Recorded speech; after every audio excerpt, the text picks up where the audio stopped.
Argentina বিশ্বকাপের final match হেরে গেল। লিওনেল মেসি তার শেষ বিশ্বকাপকে সুন্দরভাবে রাঙাতে পারলেন না। যেমনটা আশা করেছিলেন ঠিক শেষ মুহূর্তে ফিনিশিংটা তেমন হয়নি।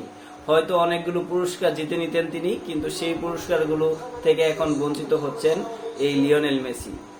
এখন কথা হচ্ছে, আজকে আর্জেন্টিনা যে ম্যাচটা খেললো, এখন আপনার কাছে কি মনে হয়? স্পেনের বিপক্ষে এবারের বিশ্বকাপে সবচেয়ে বড় আলোচিত তিনটা সেরা দল ছিল।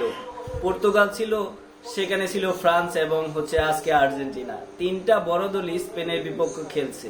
এখন আপনার কাছে কি মনে হয়, কোন দল স্পেনের বিপক্ষে ভালো খেলছে?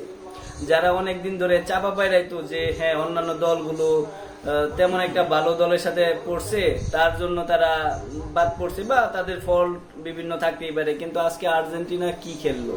মাত্র তাদের বল পজিশন ছিল 32%, যেখানে শর্টস অন টার্গেট 0।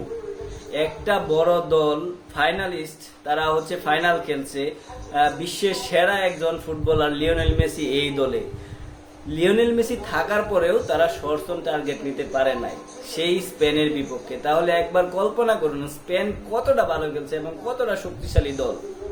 আমার কাছে সেই ক্ষেত্রে মনে হয় ফ্রান্স কিংবা পর্তুগাল তুলনামূলকভাবে আর্জেন্টিনার থেকে আজকে স্পেনের বিপক্ষে ভালো খেলছে।